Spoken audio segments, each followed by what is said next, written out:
ku soo dhowaada nabadjire podcast. kowdii agost 2012 waxaa ergo 825 ah oo ahaa ergadii ansixinta golaha dastuurka qaran ay ansixiyeen dastuurka kumeelgaarka ah. ay ka dhigan tahay dastuurka horta in kumeelgaarka yahay. kabeddelka dastuurka waa sahlanta in la garto, balse waxaad moodaa inay tafsiir badan u baahan tahay. maxaa loola jeedaa hirgelinta dastuurka? guddigan kale madaxa bannaan sidee buu ku imanayaa isagu? midkoodna labada aqal ee baarlamaanka ma soo jeedin karo. marka la leeyahay yaa soo jeedin kara markaa in wax laga bedelo?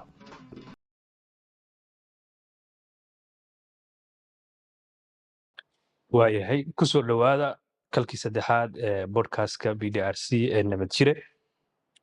kalkan waxaa marti ku ah axmed cabaas axmed, cilmi baaris sare, kana mid ahaa khubradii diyaarisay dastuurkii, kan ahaa xubin ka mid ah khubradii diyaarisay dastuurkii kumeelgaarka ahaa, sidoo kale ahaa la taliyihii arrimaha dastuurka ee guddoomiyaha hore ee baarlamanka soomaaliya, allah u naxariistay, profesor maxamed cusmaan jawaari. cabaas, kusoo dhowow nabadjire podcast. profesor cabaas, sidoo kale waxaan ka wareysan doonaa arrimaha dastuurka, gaar ahaan dastuurka kumeelgaarka ah, wax ka beddelka dastuurka iyo halka laga aadi doono howlaha hadda halka uu joogo xaaladda dastuurka kumeelgaarka ee Soomaaliya. profesor cabaas, soo dhowow marka koowaad, kusoo dhowow barnaamijka nabadjire podcast. aad baa u mahadsantahay. waa dhowahay. kowdii agost 2012 waxaa ergo 825 ah oo ahaa ergadii ansixinta golaha dastuurka qaran ay ansixiyeen dastuurka kumeelgaarka ah ee Soomaaliya. haddaba waxaan ku bilaabaynaa, maxay ka dhigan tahay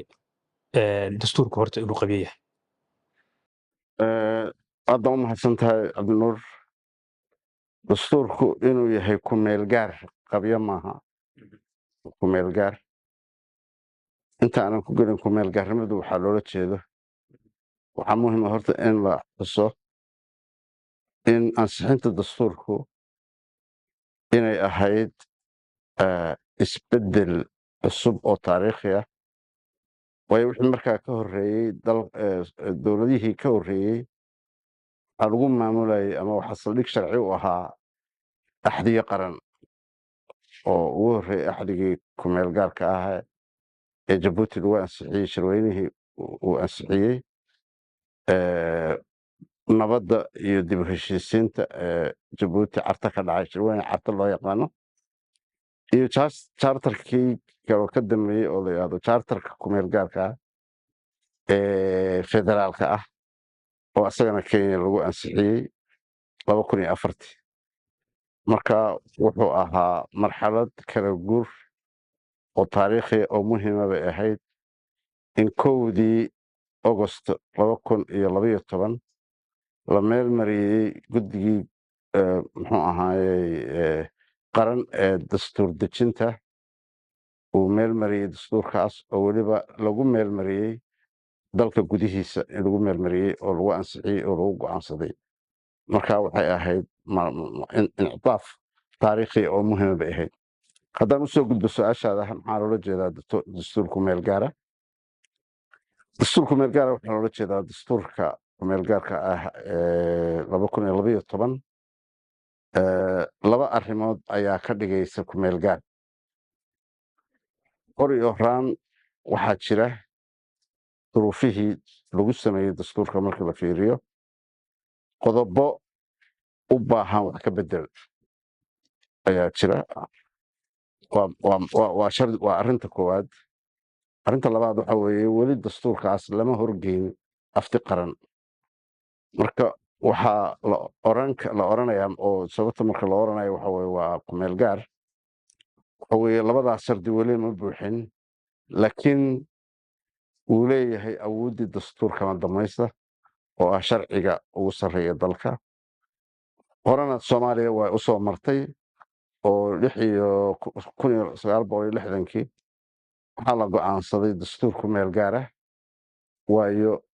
lagama gaari karin baahidii jirtay dowladnimada, iyo in dastuur afti la qabto lagama gaari karin. saasaa kumeelgaar loo yiri. waxaase lagu guulaystay in 1961kii la qabto aftidii qaran dastuurkuna markaa uu kama damays ka noqday waaya si guud dastuurka kumeel gaarka ah wuxuu u qaybsan yahay hadda wuxuu ka kooban yahay 143 qodob 143daa qodob waxaa jira qodobo lagu sheegay inay yihiin qodobo kumeel gaara oo dhammaystir u baahan ilaa 12 qodob sida ku xusan lifaaqa c ee dastuurka qaybtiisa dambe ah ma waxay ka dhigan tahay 131 qodob ee kale waa dhammaystiran yihiin aad baa u saxsan tahay waana saas dastuur wuxuu ka koobnaa saa u sheegtay 143 qodob 130 iyo kow waxa weeye qodobo kama damaysa oo sidooda ku dhaqangelaya kuna dhaqangalay halka loo baahan yahay in dib u eegis lagu sameeyo 12 qoran oo isla dastuurka caddeeyey marka qodobadaas marka dastuurka marka halkaa markuu joogo oo sidaa uu cad yahay waxaa isla dastuurka ayay ku caddahay dastuurka iyo shirweynihii dastuurka ruuxooduba waxay fareen in la sameeyo in muddo xileedka koowaad ee dowladnimadii rasmiga ahayd in la dhammaystiro arrimaha ah dib u eegista qodobadaas 12 ah iyo qabashada afti qaran sidaas ayaa marka mas-uuliyadda waxa weeye marxaladda koowaad isla dastuurku wuxuu caddaynayaa marxaladda koowaad kadib in marxaladda labaad ama saddexaad marxaladda wixii ka dambeeya hay-adaha dhasha 2016 kadib ilaa muddo xileedka dowladuhu waa 4 sano marka hay-adahaas dhasha inay sameeyaan dib u eegis dhammaystiran oo ah min qodobka laga bilaabo in alle intay u arkaan marka hay-adaha loo xilsaari doono inay sameeyaan dib u eegis marka marxaladda koowaad oo ku eg 2016 bilaabatana 2012 waxa weeye in dastuurka lagu sameeyo qodobada uu dastuurku sheegay inay wax ka bedel u baahan yihiin iyo in la qabto afti qaran la diyaariyo afti qaran intaas bay ku kooban tahay waaya sida aad xustay 2012 oo muddaxileedka koowaad ah ee dowladdii u horeysay ku shaqaynaysa dastuurka kumeel gaarka ah waxaad tiri inay dastuurka dhammaystirto bay ahayd shaqooyin nooceeya bay ahayd marka inay qabato dowlad ahaan in si loo dhammaystiro waxaa la sameeyey isla dastuurka wuxuu sameeyey oo xeeriye hay-ado iyo habraac lagu sameynayo isbedelada oo waxaa la sameeyey guddiga madaxa bannaan hirgelinta iyo dib u eegista dastuurka iyo guddi la socod oo ka kooban labada aqal ee baarlamaanka marka labadaas guddi marka xilkoodii waxaa loo baahan yahay oo dastuurku siiyey in faahfaahin intaa ka badan lagu sameeyo markaas laakiin hal aqal baa jiray sooma hal aqal baa jiray haa laakiinse waxaa isla shirweynihii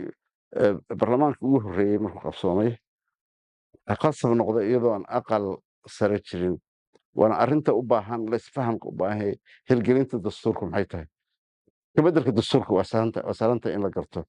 balse waxaad moodaa inay tafsiir badan u baahan tahay maxaa loola jeedaa hirgelinta dastuurka dastuur cusub sidiisaba waxa uu xeeriyaa hay-ado shuruuc iyo hay-ado aan jirin markaas dastuurka la ansixiyey waana qaacido caama ah oo jirta marka waxaa loo baahay marka in la sameeyo hay-adahaas aan jirin ka soo qaad marka dastuurku dhammaaday aqal sare ma jirin dastuurku markuu dhammaaday dastuurku wuxuu xeeriyey in qaab dhismeedka dowladdu ka kooban yahay dowladda federaalka iyo dowladda xubnaha ka ah iyaduna ma ay jirin waxaa jiray markaas puntland oo 1998 la sameeyey iyadoo la ogyahay somaliland inay gaaratay go'aan ah inay iyadu gaar uga ka ahaato hay-adaha qaran ee la dhisayo ama nidaamka qaran ee marka arrimahaas oo dhan waxay u baahan yihiin in la sameeyo in la curiyo bay u baahan yihiin marka hay-ada guddiga 15 ee ugu dambeeya dastuurka wuxuu xeeriyey qaabka loo samaynayo hirgelinta iyo wax ka bedelka dastuurka iyo qaabka loo qabanayo afti qaran saddexdaba waxaa xeeriyey qodobkaas cutubka 15 ee dastuurka waayahay waxaad tiri laba guddi baa la samaynaya guddina waa guddiga korjoogtada ee baarlamanka ah guddina waa guddiga madaxa bannaan ee dhammaystirka dastuurka ah oo khuburo aqoon-yahan ah marka koowaad horta labada guddi mid waxuu ka socdaa baarlamanka waa tiri midna waa guddi madax bannaan marka guddiga madaxa bannaan oo kale kaa kale baarlamanku ka imanaya oo marka aqalka golaha shacabka jiray keliya waxaa jiray aqalka hoose ee baarlamanka guddigan kale madaxa bannaan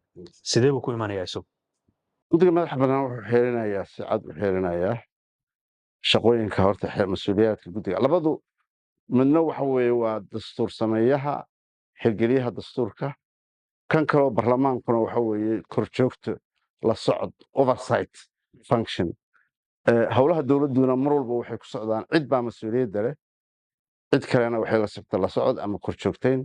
marka functionka korjoogtaynka ama xil korjoogtaynka caadiyan waxa weeye waa mas-uuliyad barlamaan weye marka guddigaas isaga ah waxaa loo cayimay sida uu dastuur qodobkaas cutubka 15 u sheegay aan filayo inuu yahay qodobkiisa 34 wuxuu xeerinayaa in guddigaas golaha xukuumaddu inuu ururiyo inuu sameeyo muxuu ahaayey ururin isugeyn khubarada danaynaysa inay guddigaas ka mid noqoto markuu liiskaasu buuxsamo muddo loo qabto wasiirka arrimaha u xilsaaran oo caadiyan ah wasiirka arrimaha dastuurka inuu khubarada la ururiye kaydka khubarada ee golaha xukuumadda lagu ururiyey marka hore waa lasoo bandhigayaa si kaloo haddiiba tiradu badan tahay sida keliya ku jirto waxa weye in la bandhigo in la baahiyo oo ayna yihiin fursado mas-uuliyadeed ama shaqo oo bannaan dad alla dadka shuruudaha buuxinaya marka inay soo dalbadaan in lagu ururiyo xafiiska golaha xukuumadda kadib markii waktigii loo qabtay uu dhammaado in wasiirka khuseeya oo caadiya inta badan ah wasiirka arrimaha dastuurka inuu 5 ka mida culo oo uu iyadoo raacayo shuruudihii laga rabay muxuu ahaayey khubaradaas inuu 5 ka mida la soo baxo soo sooco uuna golaha xukuumadda u sheego 5tan baan anigu go'aan ku gaaray inay mudan yihiin inay ugu fiican yihiin shuruudihii kuwa ugu mutaystay shuruudihii laga rabay xubnaha laga rabo khubaradaas kadib markaas uu ku celiyo ra'iisul wasaaruhu markaa kadibna inuu barlamaanka horgeeyo markaa kadibna uu madaxweynuhu saxiixo dekreetadii lagu sharciyey iyadoo lagu darayo mid ka mida laga dhigayo guddoomiyaha guddiga shaqada rasmiga qabanaya guddiga korjoogtada ka sokow waa guddiga madaxa bannaan howlaha markaas iyaga u yaalay ka sokow hay-aadka maahane 12 qodob ma waxa weeyaan 12 qodob oo dhammaystirka u baahan inay dhammaystiraanba mise waxay ku noqon karaan qodobada kale 131 ah marka laga hadlayo qodobo sharci ama qodobo dastuur ah waxa weeye mas-uuliyadda loo diray un bay qaban karaan way u qiil samayn karaan qodobo hadday u aragto qodobo kooban oo iyaguna u baahan muxuu ahaayey in muxuu ahaayey wax ka bedel lagu sameeyo way samayn karaan laakiinse badanaa awoodoodu waxay ku kooban tahay 12 qodob iyo qodobo kale oo tiro qodob ah oo aan badnayn oo ay u arkaan inay lagama maarmaan tahay ilaa waa khubarada inay darsaan marka u horeysa khubarada fikirkooda waxa weeye dastuurka inay daristo kulligiisoo dhan kadibna ay raboor ka bixiso sida uu yahay iyo qiimeyntooda iyo qadarintooda sida uu fit ku yahay iyo guud ahaan kadibna qodobadii loo diray inay wax kubedel ku sameeyaan iyo qodobo kaloo aan badnayn haddii ula muuqato muxuu ahaayey inay wax ka bedel ku sameeyaan aniga guddigii dastuurka dhammaystirkiisa ka qayb qaatay baan ka mid ahaa guddiga khubarada la oran jiray dib markaan u fiirin kadibna waxaan noqday maya 12 walaa xukuumadda magacaabay jawaari baa allahu naxariistay madaxa noo ahaa markaan xaalad degdegaa lagu samaynayey kadib waxaan ka noqday la taliya isla arrimaha dastuurka guddoomiyihii baarlamaanka markaas maxamed cusmaan jawaari arrimaha garsoorka oo kaleeto waxaan isla fiirinay in dib iyadoo ruuxooda wax ka bedel laga sameeyo ayay ila muuqatay macnaha waxaan ku leeyahay fursaddu way jiri kartay laakiin dastuurka oo dhan maaha sidoo kale khubaro kaloo ajnabiya oo ruuxooda darsay ayay in wax ka bedelka cutubka la xiriira garsoorka in wax ka bedel lagu sameeyo oo inuu mudan yahay ayaa la isxusay laakiinse guud ahaan wixii dib u eegis dastuur ah dastuurka qodobka ee cutubka 15 ee dastuurku wuxuu u xawilayay wuxuu ku talinayay ama wuxuu go'aamiyey in loo xawilo marxaladda koowaad wixii ka dambeeya qodobada kale qodobada 12 ka soo hara iyo guud ahaan marka dastuurka dib u eegis lagu sameynayo muxuu ahaayey in loo xawilo intaa waxaa in loo baahan in lagu daro wax ka bedelka dastuurka iyo dib u eegistu mar walba waxay leedahay xuduud waxaa jira qodobo iyo cutubyo caddaynaya qeexaya nooca dastuurku nooca dowladeed iyo nooca bulsho oo dastuurku xiirinaya iyo nooca hay-adaha dowladda ay yihiin iyo xilgudashadeedu say tahay marka arrimo markaa basic ah baa jira oo asaasi ah oo muxuu ahaayey ay tahay mar walba in la yidhaahdo marka erebixinta dastuurka loo fiiriyo pre-commitment dastuurku marka cusub yahay looguma talagelin inuu ku ekaado in lagu dhaqo dadka markaa jooga dastuur wuxuu dastuur yahay markii u habaysan yahay u qaabaysan yahay inuu xataa mustaqbalka xiriyo muddaxileedka koowaad waa meelaha marka dastuurka meelgaarka la joogo aadka loogu xuso macnaha mas-uuliyadda la saaro oo la leeyahay waktigaas micnihii waa in howlo badan hirgalaan markii uu dhammaaday muddaxileedka koowaad 2012 xillima maxaa u hirgalay marka guddiyadii arrintaas u xirsaarnaa guddiyada arrintaa u xirsaaraa laba waxay yeesheen siday u falgaleen waxay ahayd sida soo socota horta meeshii ay muxuu ahaayey ku okobaadsan lahaayeen 12 qodob ee dastuurku caddeeyey iyo wixii kaloo ay una muuqato inay edkeeyaan shaqadoodii waxay ka dhigeen dib u eegis caama qodobka koowaad laga bilaabo ilaa qodobka ugu dambeeya marka waxaad moodaa waxa weye xadgudub dastuurku wax kale maahay wuxuu sameeyaa xuduudda xilgudashada ee hay-adaha dastuurba saas waatana leeyahay dastuurka waxa weye waa xakamihii dowladda wax kale ugu weyn oo funksigu qabtaa waxa weye waa xakamaynta dowladda inuu aad u qeexo marka waxay runtu tahay halkaa xadgudub bay ka sameeyeen waxay kaloo gabeen oo iska tiiriyeen functionkii ugu muhiimsanaa ama xilkii ugu muhiimsanaa oo hirgelinta dastuurka oo ahaa inay iyagu tiro 22 sharciya oo laga maarmaana oo aan jirin markaas inay iyagu curiyaan ka ogolaansho uga helaan guddiga la socodka markaasna broseskii sharciyadaas sababta loo leeyahay guddigaas ha sameeyo guddiga hirgelinta dastuurka ha sameeyo waxa weeye dowlad cusub yaa oo aan xafiisa lahayn oo aan khubaro lahayn waa ku adkaanaysaa inay dastuur sharciyo inay curiso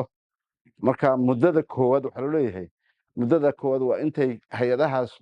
ka samaysanayaan saldhig iyo khubaro iyo archive iyo maogtahay muxuu ahaayey kayd sharci intay ka samaysanayaan marka iyada dhankaas uma ay dhaqaaqin ya dhinacii muhimka ahaa oo ay ahayd muddada xileed koowaad in la qabto oo ah sharciyada waayo marka hay-ado la samaynayo dastuur wuxuu kula sheegayaa tiro hay-ada ah oo ay muddo xileedka koowaad inta lagu jiro in la sameeyo waxay u baahan yihiin marka sharciga saldhigga u ahaan lahaa in la sameeyo qaabka noocaasa waxaa dowladdii ugu horreysay ee soomaaliya lixdankii markay dhalatay waxaa la sameeyey guddiga la yidhaahdo isku dhafka sharciyada iyo hay-adaha dowladdii iyaga ka dambeysay dowladdii may lixdankii dhalatay lixdankii okay macnaha firi waa dastuur cusub baa niri mogtahay marka dastuur cusub waxa weeye waa in loo dhigaa saldhiggii waa inuu helaa hirgelintiisa mogtahay oo sharciyo aan jirin iyo hay-adaha aan jirin markaas laakiinse dastuurku farayo in la sameeyo marka guddi khubara ah baa waagaas la sameeyey oo shaqadoodu waxay ahayd isku dhafidda sharciyadii ka jiray waqooyiga iyo koonfurta iyo marka arrintaas waa arrin rasmi ah oo hirgelinta dastuurka lagu yidhaahdo guddigaas marka ah oo ifig iyo la socodka labadaa guddi waxaana xilkooda wuxuu ahaa wax ka bedelka qodobadaas iyo curinta sharciyadii asaaska u ahaa dowladnimada oo saldhigga u ahaan lahaa hay-adaha dastuurka farayo in la sameeyo qodobadii marka 12 ma la dhamaystir iyaga wax ma laga bedelay waxay ka dhex galeen isbedelka dib u eegistaa guud may dhex galeen waaya waxaa jirtay marka wax kastoo ay sameeyeen in aan la baas karayn laakiin loo dhinaca sharciyada golihii wasaaradda iyo kabinetkii markaa dhashay ayaa arrintii isu xil saaray marka dib loo eego sharciyadaas aqoontii farsamo aqoonyahanima sharciyo in badanoo ka mida waa xaadad maaha anigu keliya inaan leeyahay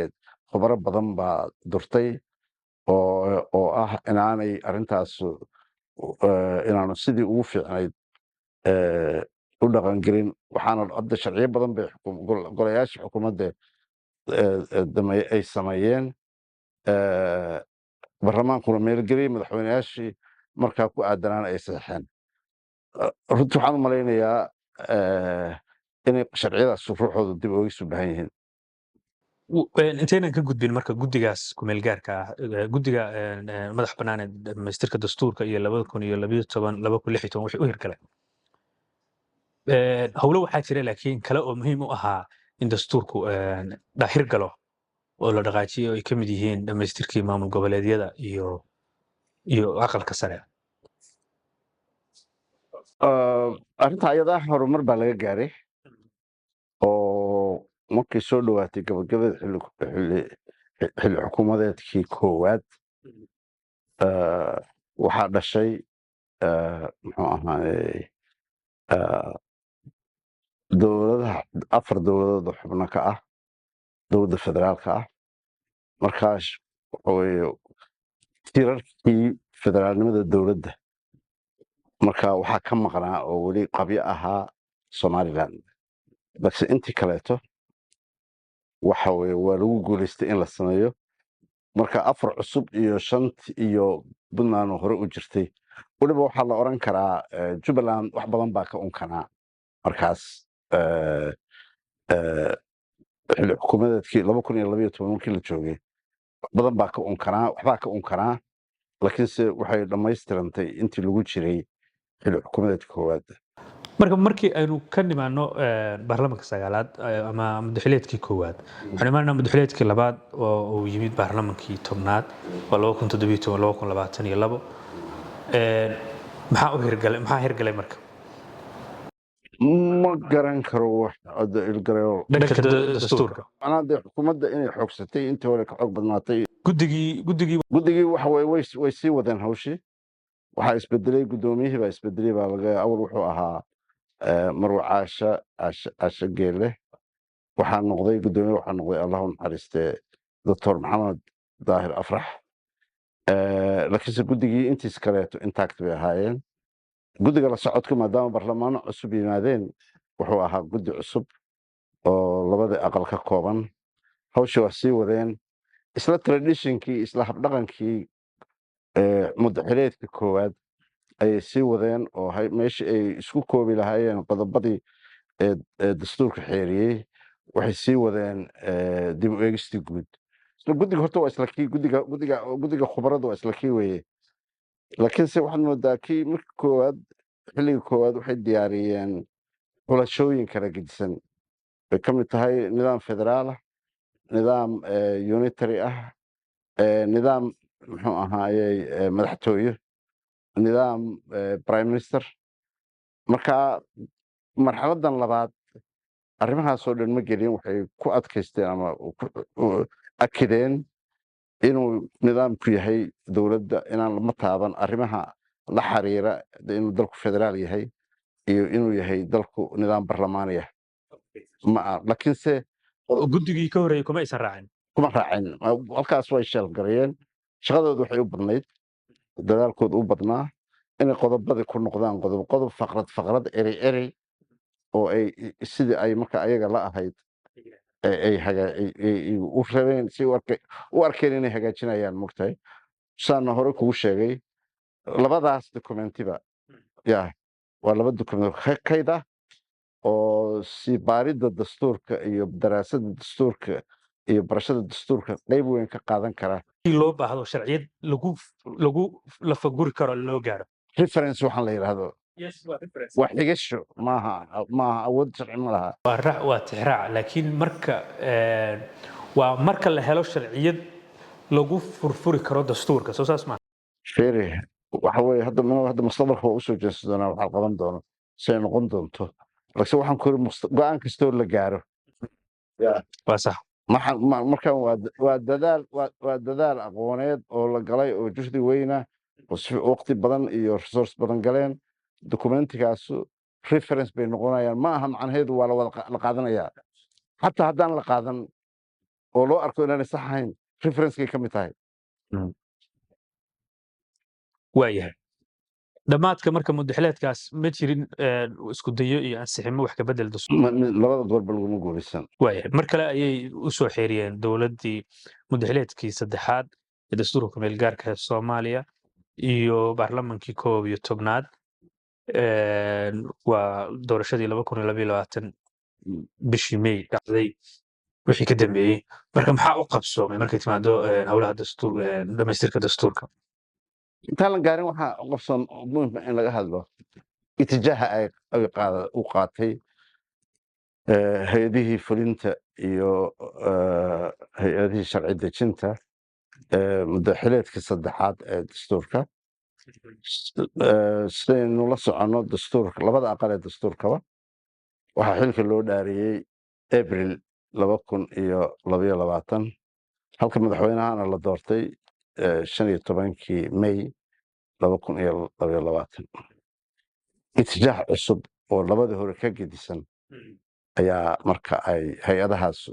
federaalka ee curtay ay qaadeen ujeeddada podcastan waa in la falaqeeyo arrimaha khuseeya bulshada Soomaaliyeed sida nabadda, wacyigelinta, maamul wanaagga, suugaanta, horumarka. 3 beri kadib doorashadiisa 2022 May madaxweyne xasan sheekh maxamuud waraysigiisii idaacadda VOA wuxuu ku sheegay waraysiga madaxweynuhu bixiyey markaas 18 May 2022 wuxuu tilmaamay inay caqabadaha looga gudbi waayey dhamaystirka dastuurka iyo dhaqaajinta howlaha fulinta inay tahay madaxweyne ra'iisul wasaare gurigiisa jooga soo magacaabaya dabeetana ra'iisul wasaare madaxweyne isku istaagayaan waa caqabad halkaa ka imaanaysa sidoo kale wuxuu tilmaamay oo markii horena dee madaxweyne musharaxiinta badankood uu kala mid ahaa oo uu aadna ugu ololeeyey dhammaystirka dastuurka marka isagu soo lama oran karo xaq buu u lahaa inuu ka dadaal geliyo dhammaystirkii iyo awoodihii dastuurka madaxweynaha iyo ra'iisul wasaaraha iyo qof kastaba guri buu ka soo kacaa horta qof maaragtay qof samada hurda oo soo degaa ma jiro mugta marka taasu ma laha saldhig sharci iyo awood sharci iyo geedkii ah waxa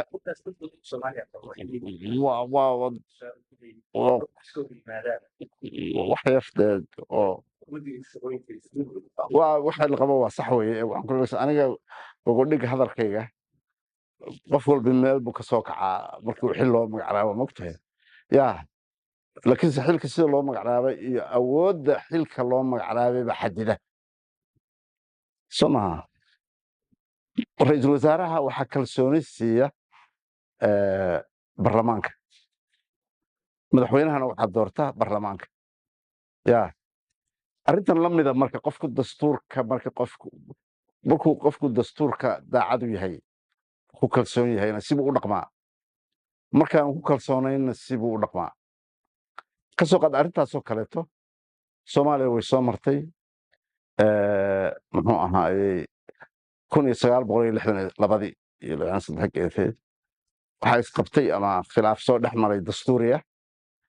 allahu naxariistee ra'iisul wasaare cabdirashiid cali sarmaarke iyo madaxweynihii markaas allahu naxariistee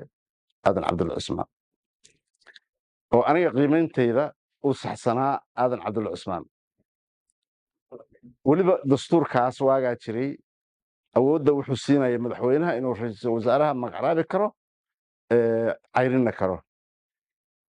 marka waxaa la weydiiyey maxaad tallaabo u qaadi weydey qof kalsoonida baarlamaanka haysta qof kalsoonida baarlamaanka haysta mas-uul kalsoonida baarlamaanka haysta anigu ma rabo inaan ku degdego ama aan adeegsado awoodda shakhsiga ayaan leeyahay awooddayda shakhsiga waxaa ka weyn baarlamaanku kalsoonida baarlamaanku baxshay marka waxaad arkaysaa sida qadarinta ma ogtahay dastuurka u hogaansanaanta dastuurka iyo qadarinta dastuurka qiimaha ay leedahay mogta marka madaxweyne xasan ujeedada uu kasta marka layska dhigo waa inuu leeyahay ujeedo kaleeto buu ka leeyahay laakiin arrintan ah ra'iisul wasaare guri laga soo kiciyey waxa weye haybadda xafiiskaas bay dhaawacaysaa mogta iyo fahamka uu ka qabo waan u imaan doonaa marka taa halkaas soo ka bilaaba wuxuu yidhi arrintaa waa in la xalliyaa sida loo xallinayo macnaheeda in qaabka nidaamka dowladda loo raro qaab madaxtooye weeye sida keliya lagu xallin karaa ya wuxuu ula muuqatay marka in qaabka madaxtooye loo raro itijaahi marka cusub madaxileedkaasu wuxuu ka bilowday muxuu ahaye warayskaas madaxweynaha lala yeeshay iyo itijaaha uu rabo inuu mariyo cusub mariyo inuu dalka mariyo oo marka lasoo koobo noqonaysa in dastuur cusub la qoro marka waxaynu kusoo noqonaynaa guddigii dib u eegista iyo dhammaystirka dastuurka iyo hirgelinta dastuurka guddigaas 2022 markii xukuumaddaas timi xukuumadda dowladda xasan sheekh timid horta guddigii hore ma shaqaynayay guddigii hore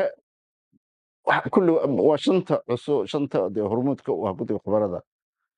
waxaan filaya inuu hal mid kaga jiro guddigii hore laakiin 4 ay cusub tahay waa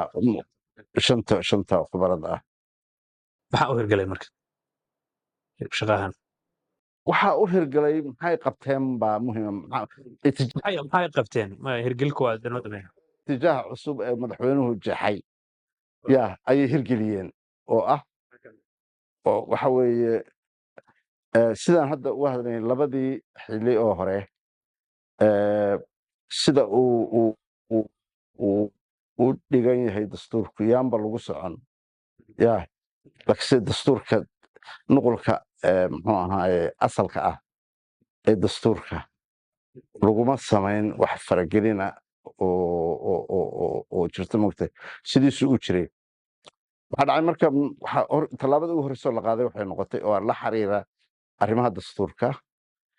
in gebi ahaanba meesha laga saaray cutubkaasoo dhan asaj laguna bedelay heshiis ay yeesheen madasha wadatashiga qaran madasha wadatashiga qaran oo ka kooban sharci ahaan hay-adaha isku dhafan yihiin hay-adaha heer federaal iyo madaxda muxuu ahaayey dowladda xubnaha ka ah hay-adda oo ah guddiga wadatashiga qaran la yidhaahdo guddigaas marka ayaa fadhiistay guddigaas waxaan ka qayb gelin marka shantii dowlado xubnaha ka ah dowladda federaalka waxaan ka qayb gelin puntland oo qaadacday sababtay u qaadacday iyo iyagaa la weydiinayaa laakiinse waxaa muhiima inay qaadacday iyada oo oy principleska ahaa in go-aanada hay-addaasu gaarayso inay yihiin wada ogol ayaa waxay gaareen go-aano heshiis sheegaya arrimaha soo socda marka intaynaan u iman madasha wadatashiga qaran ma jirtaa in baahi guddiga caqabad ku noqotay guddiga dhammaystirka iyo hirgelinta dastuurka caqabad ku noqotay oo ah waxyaalaha qaarkood in heshiis siyaasadeed laga gaaro oo loo baahan yahay in siyaasiyiintu isu yimaadaan heer maamul goboleed iyo heer federaal dabeetana laga naqaasho fursad ma jirtay dood caynkaas mar walba heshiis siyaasadeed waa khasab weeye waa dowlad la amaamo system hadda cusub oo curdina oo salka loo dhigayo taas hadal kama taagna mogtahay laakiinse guddiga muxuu ahaa go-aanka siyaasadda marna saldhig sharciyad dastuuriya buu leeyahay marna ma aha guddiga wadatashiga qaran ma aha hay-ad dastuuriya waxa weye hay-ad la tashina dee macnihiisu waa la yaqaan mogtahay marka go-aan loo dhan yahay la qaato ya waxaa khuseeya siyaalo badan baa jira oo loo waafajin karo siiqad dastuuriya mogtahay marka xataa siiqadaas ruuxeeda waa u baahan in golayaasha barlamaanka laga acsiiyo ama siyaaqo kaloo sharci oo ay effective ku noqoto ama sharci cusub oo la dejiyo oo siinaya maqaam dastuur laakiinse heshiis ka soo baxay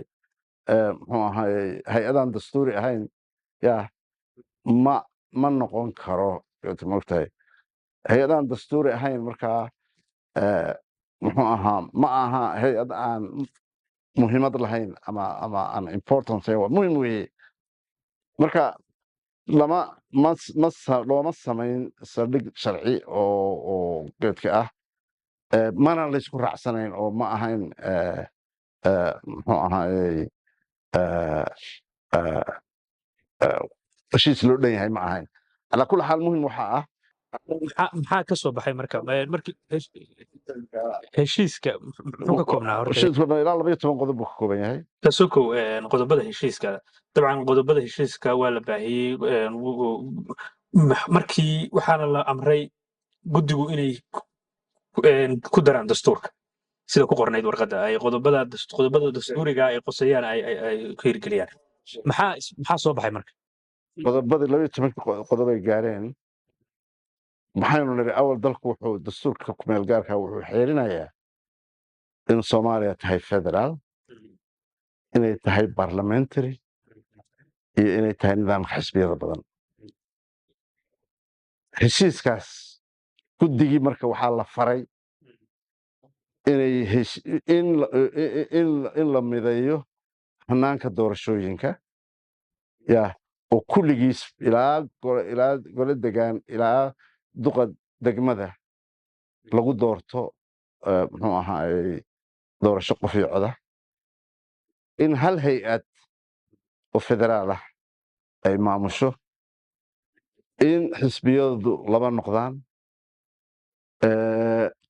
arrimahaasoo in dalku uu degaan doorasho keliya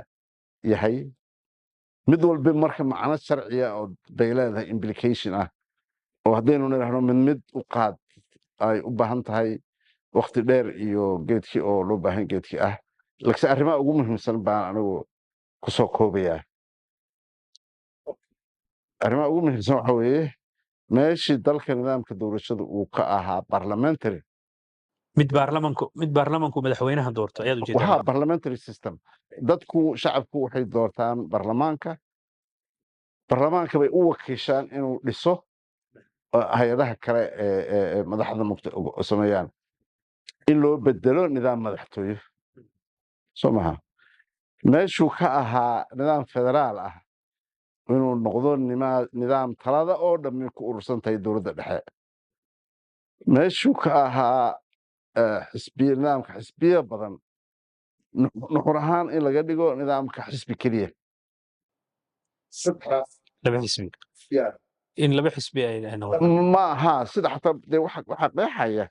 inuu hal xisbi yahay nidaamka waxaa qeexaya dastuurku wuxuu qabaa in xisbiyada badan halka laga dhigay laba xisbi fiiriya marka la leeyahay laba xisbiye badan xadidaad dastuuriya ma jiri karto labay noqonayaan saddex bay noqonayaan 10 bay noqonayaan waxaa jira nidaamyo kale oo lagu limid gareeyo tirada xisbiyada oo ah heerka taageerada أو حزب كهيستو xeerka doorashooyinka si gaar ah loogu qeexay xeerka doorashooyinka barlamaanna waa lagu qeexi karaa xeerka doorashooyinka waa lagu qeexi karaa threshold waxaan la yiraahdaa ama saamiga codadka guud uu xisbi ka leeyahay uu ku sharixi karo hal ugu badan ugu yar ee uu ku sharixi karo hal xildhibaan ee ka mid ah golayaasha baarlamaanka marka waa inuu threshold ka gaaraa mogtahay taasoo macnaheedu yahay xisbigu inuu qaacido qaran ya leeyahay mogtahay laakiin sida dastuur ama dekreeto leeyahay dastuur laba xisbi uu noqonayaa ma aha nidaamka xisbiyada badan maaha asalkeedu waxay ku ururaysaa marka waxaanu galay in muxuu ahaayey oo discussionkeenu galay heshiiskii golaha wada tashiga isagoo sidiisii baa loo dhiibay labadii guddi ee dastuurka loo dhiibay amar baana warmarteed ka soo baxay wuxuu amrayaa hay-adaha dib u eegista dastuurka iyo wax ka beddelka dastuurka waafaqsan inay qodobadaas siiqa sharci articles u bedelaan qodobo dastuuri u bedelaan marka halkaa joogto cutubka 15 ee aad ku celcelisay dastuurka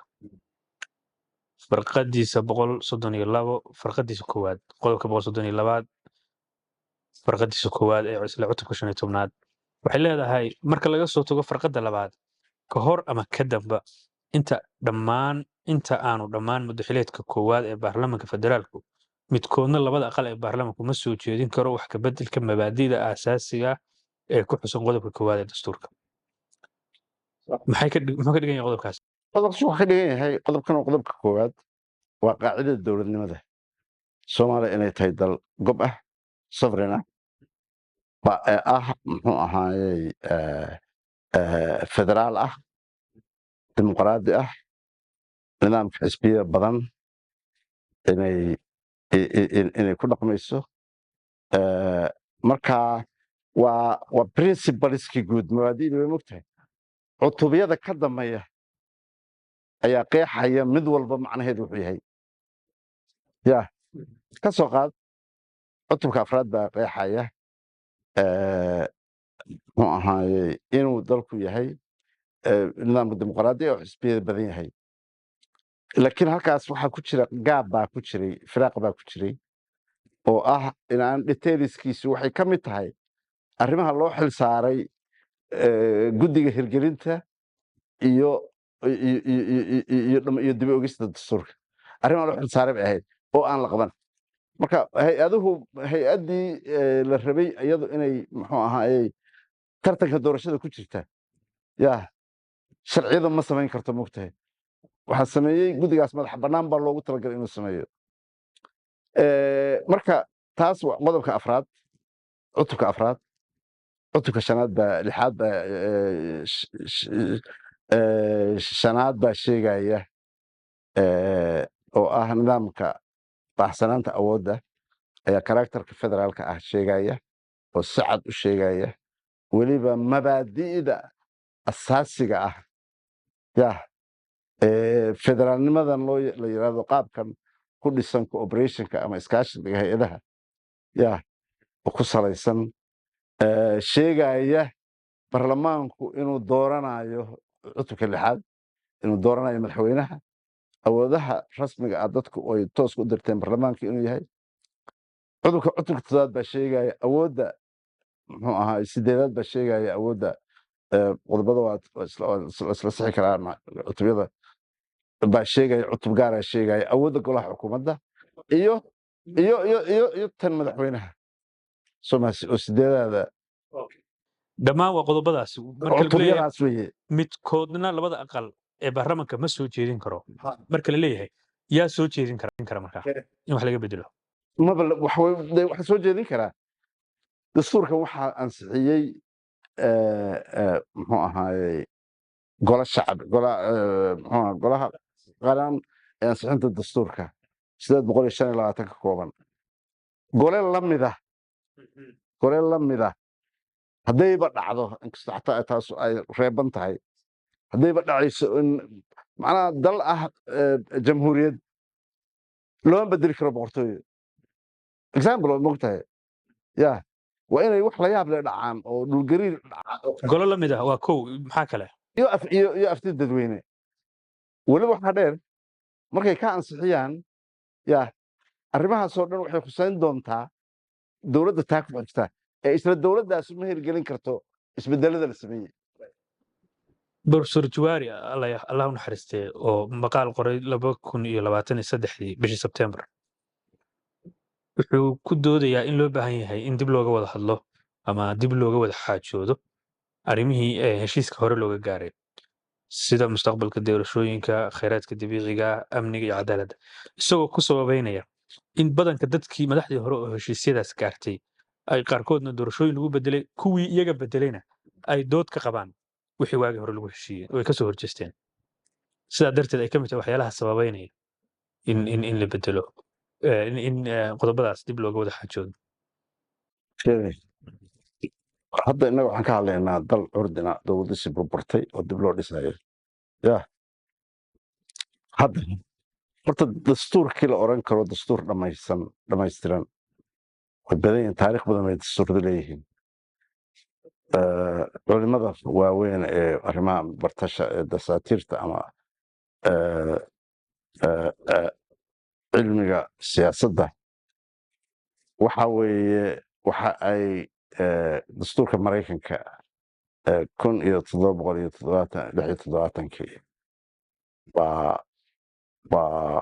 ugu fac weyn dastuurada rasmiga ah oo dee dhaqangalay ilaa haddana dhaqangalka ah geedkii mugta hadda muran baa ka jira awoodda madaxweynaha dalka iyo awoodda ay leeyihiin gobernatoriyada muxuu ahaayey guddoomiyaasha gobollada oo stateska ah guddoomiyaasha stateka waxaa la yidhahdaa gobollay ku magacaabaan maamulada xubnaha ka ah dowladda federaalka dowladaha xubnaha ka ah dowladda federaalka exactly saas waye marka sideedaba dowladnimadu horta mar walba waa wada xaajood gaar ahaan muxuu ahaayey federaalka ah marka arrintan la yidhahdo wada xaajood ha laga galo arrin waa wax dabiici ah oo joogto ah kow dheh laakiinse maxaa see nidaamku isu xadadaa mogtahay yah maxaa wada hadal laga geli karaa miyaa su-aasha ujeeda maxaa laga geli karaa maxaa bannaan in wadahadal laga galo inaan laga gelin kalo ma bannaana in wadahadal laga galo awoodda gobarnarka maraykanka markaan ka hadlayno awoodda gobarnarka iyo awoodda madaxweynaha federaalka waayo awood walba waa inay xad leedahay marka hadda trump wuxuu soo rogay xukun degdeg oo waa hore la isticmaalay oo awood u siinaya madaxweynaha inuu ciidamada national armiga federaalka inuu u diri karo dowladaha xubnaha ka ah mogta asagoo aanu codsan gobarnarka dowladdaas dhowaan bay hadda maxkamaddu sare go-aan soo saartay oo ay rabab garaysay oo no need for emergency situation ma jiro hadda fiiri marka inaga dhankeenu ka dheelinayno marka waxaasoo dhan waxaa geli kaari lahaa nidaamkii garsoorka federaalka oo aan samaysmin moogtahay marka sheekadan awal xaajood iyo wax laysku hayo waxay ka mid tahay dabeecadda dowladnimada even kuwa unitariga ah ya oo unitariga ah oo presidentialka ah even kuwa presidentialka ah kuwa barlamaankana sidoo kaleeto moogtahay marka ma aha qiil banaynaya in nuxurkii dowladnimada lagu xadgudbo moogtahay badanaa waxaa loo isticmaalaa qof baa wuxuu ku leeyahay aniga ilama saxsanade haddaan kula saxsanayn waxa gaaray hay-addii ugu sarreeyay dalka oo ah national convention oo imanayna waxaan maaj 2024 bishii 3 2024 waxay baarlamaanku ansixiyeen markii la dastuuriyey qodobadii heshiiska siyaasiga ah iyo waxyaalihii ka dhibnaa dastuur markii la qodobeeyey markii la qodobeeyey yani ama la dastuureeyey dastuurka la geliyey qodobadii heshiiska siyaasadeed lagu gaaray maxay ka dhigan tahay sharciyadda ansixintaas nal anvite wax ka jira marka dastuur qof waa marsan karaa qof hadduu awood u yeesho anugu ka hadli maayo qof awood inuu sharciyo qarqoosha marsaday anugu ma ka hadlayo laakiinse ma laha saldhig sharci dastuur ma laha markii halkaa la joogo mudaxileedkii dowladda mudaxileedkii saddexaad ee dastuurka meelgaarka ah iyo mudaxileedka dowladdan si kale haddaan idhaahdo dowladdii la doortay 2022 waxaa ka dhiman wax ka yar 1 sano wax ka yar 6 bilood markay halkaa joogto dabcanna sida baarlamanka gudoomiyaha baarlamanku uu ku dhawaaqayna kulfadhigii baarlamanka markaas maalintaasna ka soo baxdayna la leeyahay dastuurkii waa la ansixiyey la yidhi madaxweynuhuna saxiixay maamulada qaarkoodna ay kasoo horjeesteen oo ay puntland iyo jubbaland ka mid tahay waktigii doorashada la joogo siyaasiyiin badan oo mucaaradka ah ee dowladda banaanka madax hore oo irsalayaal horena sidoo kale ay dhaliileen iyo siyaasiyiin badan oo madax bannaan dabcan dee qaar ka mid ahna laga yaaba inay ku qanceen markii ay wadahadalla dowladda la galeen xaaladda hadda la joogo marka maxay kula tahay in laga aadi karo marka meesha hadda la joogo markay timaado dastuur waxaad u aragtaa in lagu galo dastuurkii hore la isticmaalo oo halkaa nidaamka doorashooyinka lagu galo halkee ba laga aadi karaa halkaa waxaa laga aadi karaa 1 meel 2 meel iyo 3 meel iyo 4 meel lagama aadi karo waxaa laga aadi karaa in dib u eegista dastuurka iyo dhammaystirka dastuurka loo riixo mudaxileedka soo socda macnaheedu waxa weeye in taas la caddeeyo oo la yidhaahdo waxaa jira dastuurkii dalka ee ah sharciga ugu sarreeya dalka oo ah dastuurka kumeelgaarka ah muxuu ahaaye kumeelgaarka ah ee 2012 kowdii agoosto la ansixiyey kaasaa ah dastuurka dalka asaga iyo dhammaystirkiisa iyo muxuu ahaayey dib u eegistiisa ama wax ka beddelkiisa in loo riixo muxuu ahaa mudaxileedka soo socda arrintaas waxay dhacday mudaxileedkii markaas ma jirin isbarbaryaac dastuuro hadda waxaa jira dastuur qarqoosha laakiin waxaa jirtay dood ah qaabka ay u dhacayso doorashadii markaasi waa muddo lagu doodayay waa ku soo wadaa in dastuurka dalka in la qiro laysla qaato in dastuurka dalku uu yahay dastuurka kumeelgaarka ah ee kowdii agost 2012 ay ansixiyeen golihii qaranka ee ansixinta dastuurka taas waxa weye horta waa go-aanka koowaad in dastuurkan dhammaystirkiisa iyo wax ka beddelkiisa iyo arrimihiisa loo riixo mudaxileedka soo socda soo maha dastuurka marka aan ka hadlayno kumeelgaarka ahayd wuxuu ka mid yahay arrimaha sharci ya oo ay ahayd inay diyaariyaan guddiga hirgelinta iyo sida 22 sharci ya 22 sharci iyo qodobadan 12 wax ku bedelka lagu samaynayo oo guddigu sameeyo bay ahayd guddiga khubarada iyo guddiga la socodka soo maaha marka maadaama aan la samayn marka dastuurka kumeel gaarka ahay qodobo xeerinaya nooca doorashada kuma jiraan waxa kaliya oo ah qodobada lagu dooranayo qof iyo cod iyo hay-adaha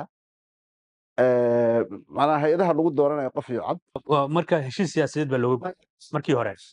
may kuwana waa ku sawdaaye waxa weeye intii 2000 markii laga soo bilaabo waxaa la qabanayay doorashooyin qabyo ah muxuu ahaa dadban noocyo kala gedisan leh heshiisyada siyaasadeed lagu gaaray ama uu ansixiyey gole qaran oo sida Jabuuti ki ahaa shirweynihii nabadda iyo dib u heshiisiinta kii muxuu ahaa Imbagati kii labaad Soomaha marka heshiiskaas baa lagu gaari karaa nooc ku salaysan doorasho dadban labadaas marka ku dhamay arrinta ayada ah haddii doorasho la aado iyadoo aan xal laga gaarin arrimaha dastuurka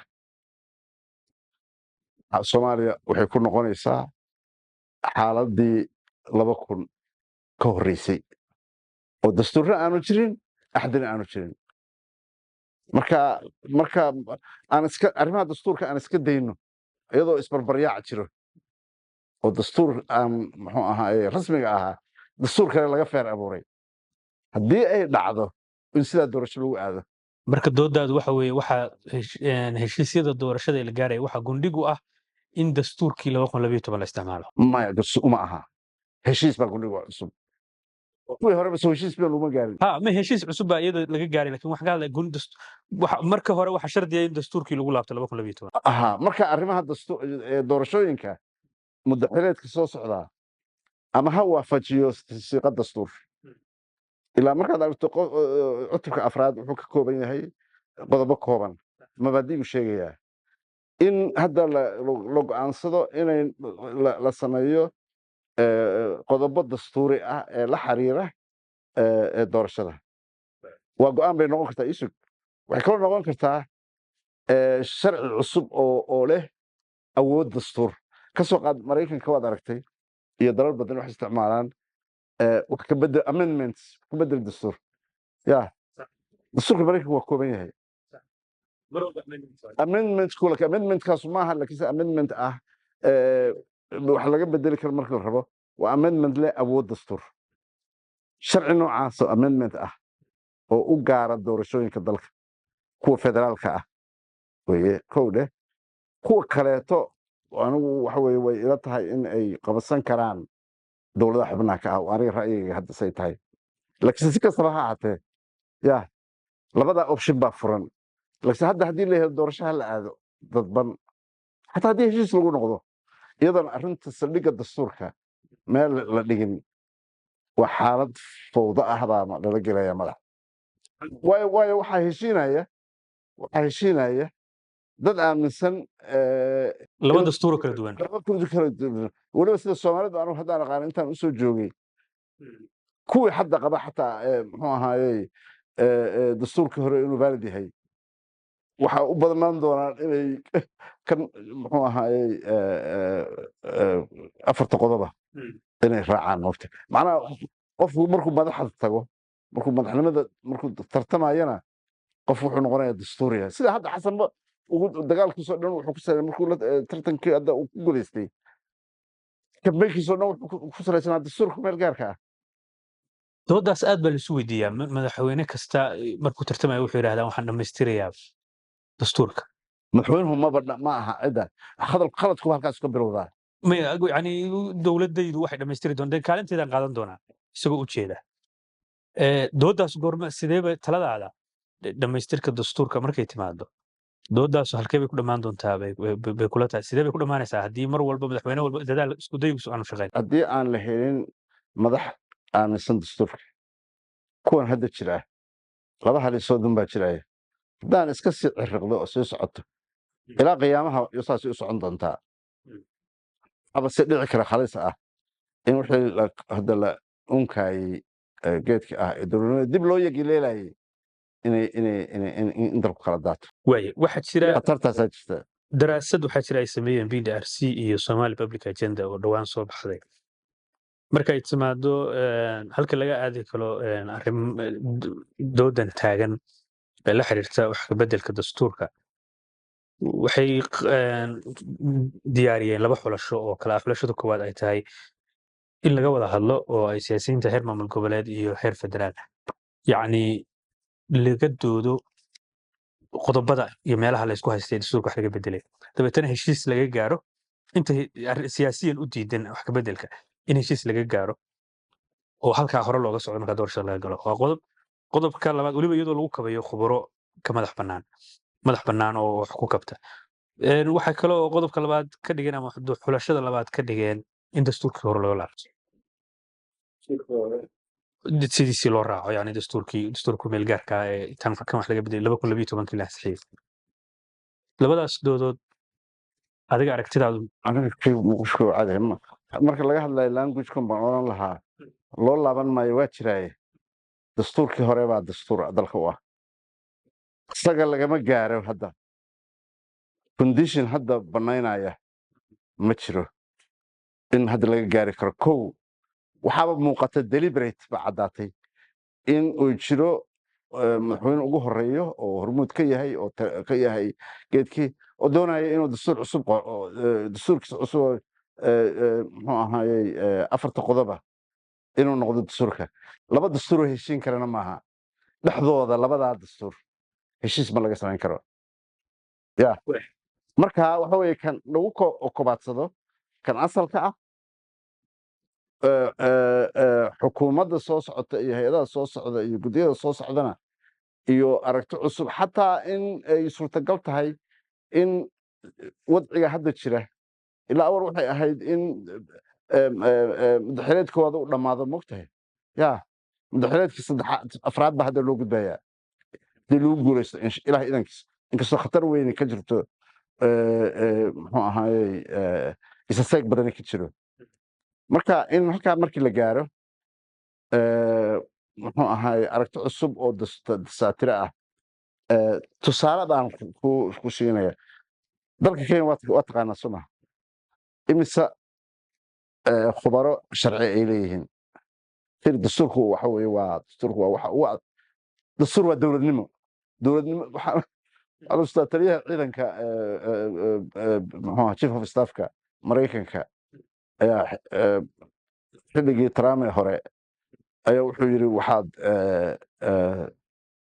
dalka difaaciisa waad u jirtaan iyo muran baa dhacay mogtahay anaga dal difaaciisa maanaan dhaaran waxaan ku dhaaranay dastuurka which is qofkaas qof Soomaali markuu maqlo difaaca dalku waa naqshada dowladi iyo dal waa dastuur ayada ah dal way maxaa aragtidaada waxaan rabnaa inaan ku soo gabagabeeno taladaada ku aadan habka ugu munaasabsan ee uu ku dhici karo dhamaystirka iyo hirgelinta dastuurka si looga gudbo dastuurka kumeel gaarka la yiraahdaa webi ama Chinese oo hal mar laguma dabaasho waayo webigii daqiiqad ka hor jiray biyihii waa mareen qofkii xataa jirkiisu ma aha jirkii oo de waxaa socda metabolism baa socda mogtahay dastuurkan waxaa maray 12 sano ama 13 sano baa tegey soo maha waxyaalaha asaasiga ah iyadoo saas tahayna waxaan qabaa inay sidooda ahaadaan oo nidaamkaas federaalka ah barlamaaniga ah dimuqraadiga xisbiya badan inuu asagu waa maguuraan sidii dastuurka qodobada dastuurka iyo cutubiyada dastuurka ay u waafaqi lahaayeen nidaamkaas waxay u baahan tahay khabiirnimo tusaale marka ayaan rabaa inaan bixiyo dalka kenya baan hadday ku sheeg noqoto moogta inta khabiir sharci uu leeyahay markii dib u eegista dastuurka la sameynayay ugu dambeeyay hadda dastuurkii 2010 guddiga waxaa ku jiray Soomaaliya waxaa ku jiray 3 khabiir oo ajnabi ah oo leh inay dooda iyo cilmi baarista iyo go'da khibrad aan cod lahayn macnaheedu waxa waaye cilmi waa cilmi so waa universal inagana danaha dhexdeena yaala danaha dhexdeena yaala marka in la iswaafajiyo oo lagu waafajiyo muxuu ahaayey khubaro caalamiya oo la yaqaano oo universal oo dunida oo dhan caan ku ah oo aan cod lahayn go'aanka mar walba waxaa leh muxuu ahaayey dadka ay khusayso mogtahay laakiinse aniga waxaan qabaa arrintaas ma laga maarmo in dib u eegis qodobka u baahan 15 wax ka beddelkiisa hor iyo horaan oo dee fundamental ah iyadoo la og yahay waxyaalaha maguuraanka ah sidee baa qodobada ka dambeeya waxyaalaha maguuraanka ah loo harmonize garayn karaa ama loo waafajin karaa sida ugu saxsan ugu habboon ugu suurtagalsan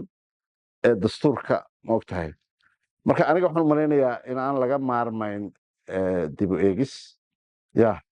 waa aniga ra'yigayga dib u eegis laakiinse sida faqradda aad xusaysay arrimaha asaasiga ee dowladnimada geedka moogtahay marka waxaa imaanaya fikradaha laga qabo federaalka iyo unitary moogtahay iyaduna marka waxa waye waa dood laakiinse realitiga dalkeennu an waxaan qabaa inay tahay federaalnimadu iyo barlamentarinimadu iyo nidaamka xisbiyada badani inay yihiin waxaa la yidhahdo eternal close waa qodobo iyo mabaadi biyo kaba dhibcaana oo jiraya inta dowladnimadu jirto ama inta geedka moogtahay